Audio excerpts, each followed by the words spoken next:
Number 1, जो भी हमारे काउंटर टॉप्स हैं उन्हें हमें ज़रूर क्लीन कर लेना चाहिए, क्योंकि कई बार ऐसा होता है ना कि हमारा घर उतना बिखरा नहीं होता जितना अपीयर होता है।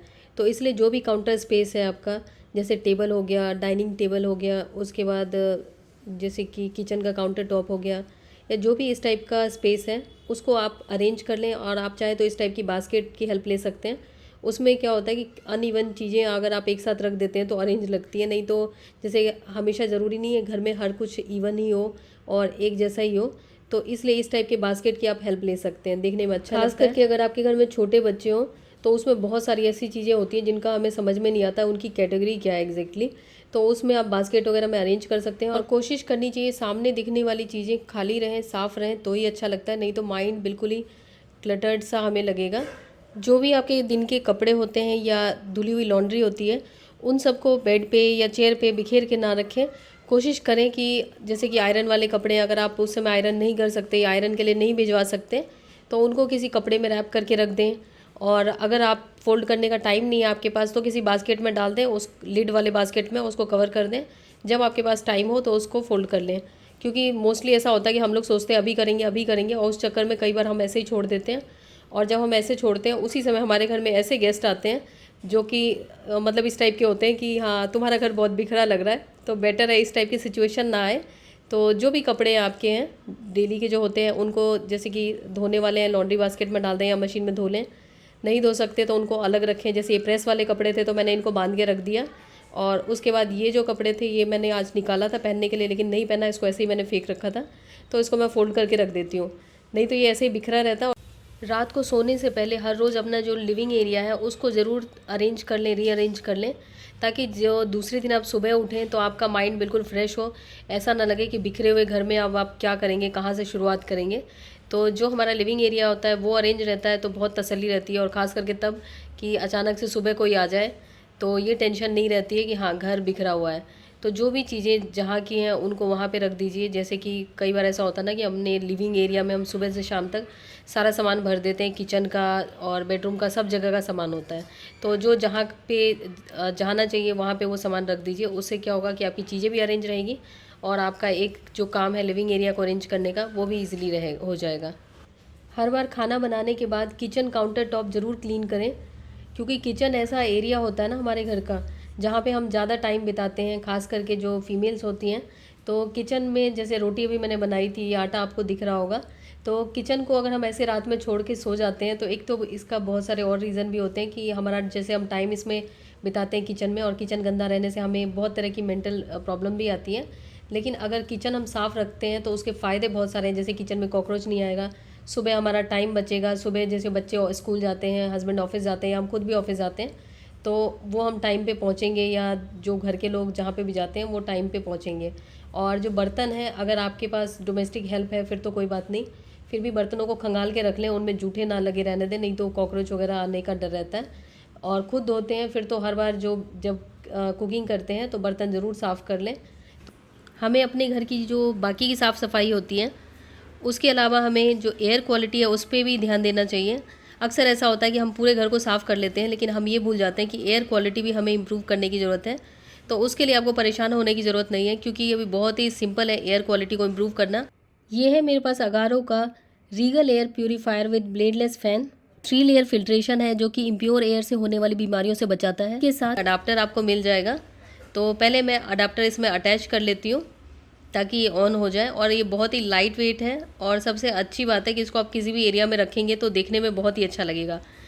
और साथ ही घर की ये जो एयर क्वालिटी है वो भी इम्प्रूव हो जाएगी। तो हमने इसमें लगा लिया है जो इसके साथ अडाप्टर आया था, और उसको इस तरीके से जो ऊपर वाला लिड है थोड़ा सा ऐसे घुमाना है जिससे ही खुल जाए। तो मैं आपको 2 बार खोल के दिखा रही हूँ, बहुत ईजी है। इसके अंदर जो है बीच में ये है कार्बन फ़िल्टर, और उसके अलावा एक दूसरा फ़िल्टर है ये। तो पहले मैं आपको फ़िल्टर दिखा देती हूँ। ये जो फ़िल्टर है ये हेपा फ़िल्टर है, और इसमें जो यूवी स्टेरिलाइजेशन भी है। इसके साथ ही ये हवा में मौजूद बैक्टीरिया, वायरसेस, मोल्ड, पेट हेयर, स्मोक, डस्ट और एलर्जन, इन सब को फ़िल्टर करता है, जो कि बहुत तरह की बीमारियां क्रिएट करते हैं। और ख़ास करके जो बच्चे होते हैं या बुज़ुर्ग होते हैं जिनकी इम्यूनिटी वीक होती है उनको बहुत ज़्यादा प्रॉब्लम होती है जो ख़राब हवा होती है, इम्प्योर एयर होती है उससे। और इस फ़िल्टर को इंस्टॉल करना बहुत सिंपल है, सिंपल इसको आप इसमें रख दीजिए तो बस हो गया, फ़िल्टर लग गया। और ये फ़िल्टर जो है ये आप रिप्लेस कर सकते हैं जब ये गंदा हो जाए। और उसके बाद इस तरीके से हमने लिड को लगाना है और जैसे हमने लगाया था, खोला था, उसी तरीके से हमने लगाना है, हल्का सा इसको स्लाइड करना है तो ये हो गया। और इसके साथ हमें रिमोट मिला है, रिमोट में बहुत सारे फंक्शन है और इसका जो पैनल है उसके ऊपर भी मतलब आप हाथ से भी कर सकते हैं और रिमोट से भी कर सकते हैं। वैसे तो रिमोट है तो फिर हाथ से कौन यूज़ करें। ये है माइनस प्लस, जिससे कि फ़ैन की स्पीड बढ़ा सकते हैं, घटा सकते हैं। और बीच में जो है ये ऑन ऑफ का बटन है। और उसके बाद जो साइड में है, लेफ़्ट साइड में, इसे आप जो रोटेशन है उसको लॉक कर सकते हैं या रोटेशन ऑन कर सकते हैं। ये जो फ़िल्टर है उसकी जो और रिमोट के फीचर्स हैं वो भी आगे बताऊंगी मैं आपको। और ये जो फ़िल्टर है ये लगभग 400 स्क्वायर फीट का रूम एरिया कवर करता है, जो कि काफ़ी बड़े रूम के लिए या लिविंग एरिया के लिए ये सही है, सफिशिएंट है। और इसको आप अपने बेडरूम में रख सकते हैं, लिविंग एरिया में रख सकते हैं और देखने में भी अच्छा लगता है। और सबसे अच्छी बात है कि ये 99.97% स्मोक, डस्ट, पोलन या इस टाइप की जो भी चीज़ें होती हैं जो हार्मफुल होती हैं एयर में, उसको रिमूव करता है। इसमें 35 वॉट का ब्रशलेस डीसी मोटर है, जिसकी वजह से आवाज़ नहीं आती है, ना के बराबर आती है बिल्कुल। और उसके अलावा जो इसका जो फ़ैन है, ब्लेडलेस फ़ैन, जिसमें बहुत ही ठंडी ठंडी हवा आती है, जो कि नॉर्मल फ़ैन में ठंडी हवा नहीं आती है इतनी।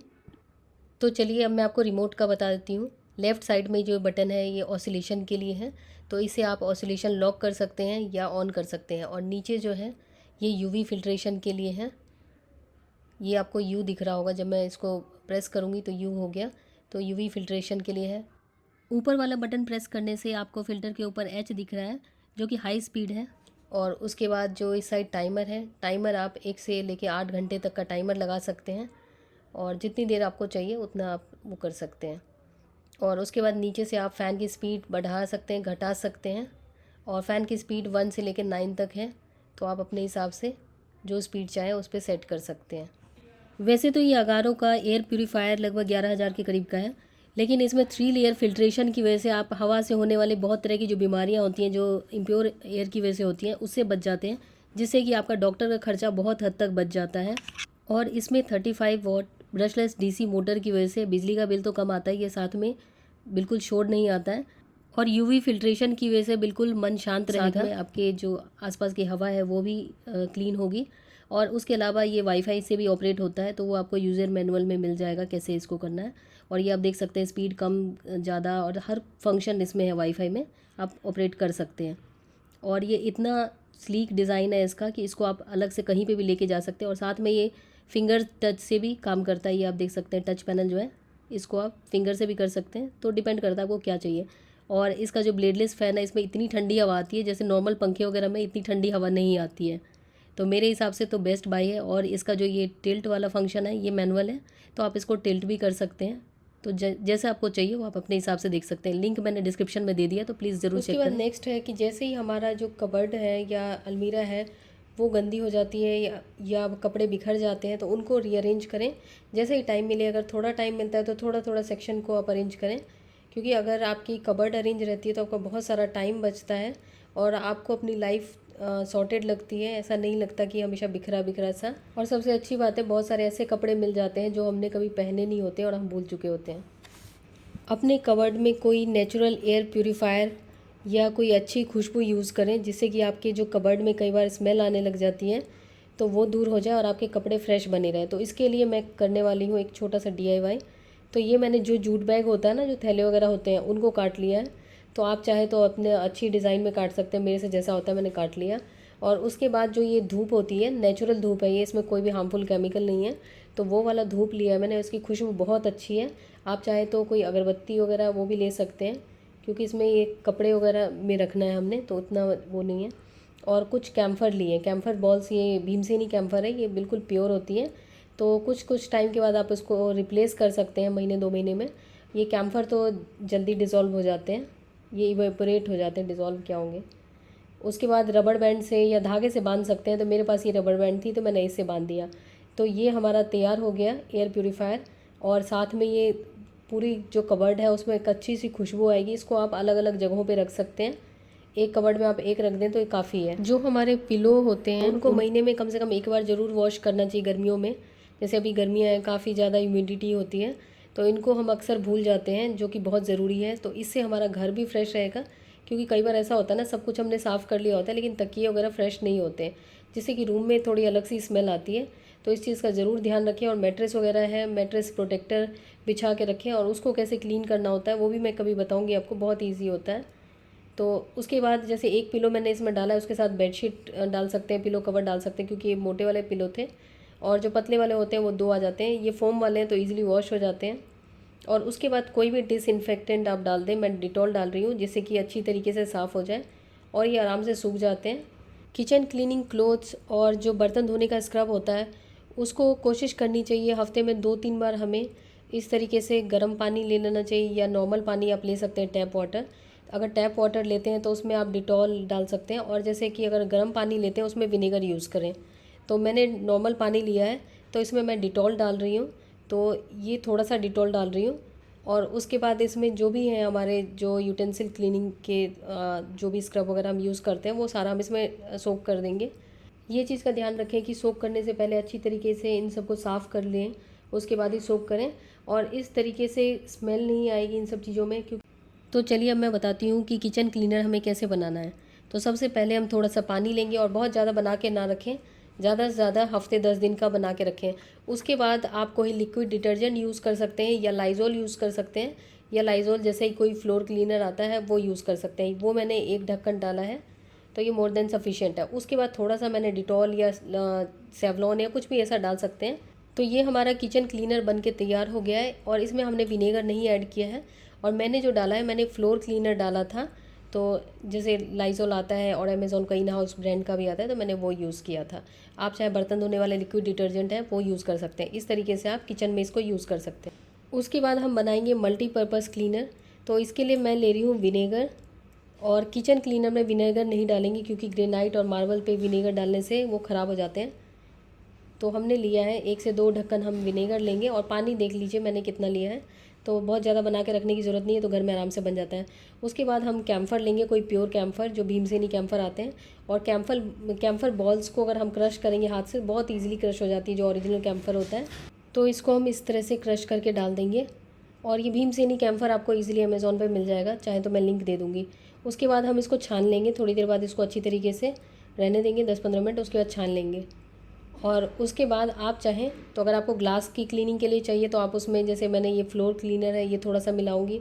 और अगर आपको जैसे लकड़ी वगैरह साफ़ करना है, तो उसके लिए आप जैसे ये सारी चीज़ें डालने के अलावा थोड़ा सा इसमें ऑलिव ऑयल ऐड कर दीजिए, जिससे कि लकड़ी की शाइन बढ़ जाए। तो लकड़ी वगैरह भी साफ़ कर सकते हैं इससे। और ये मैंने किया है, जैसे ग्लास वगैरह, लकड़ी वगैरह, सब चीज़ों के लिए है ये।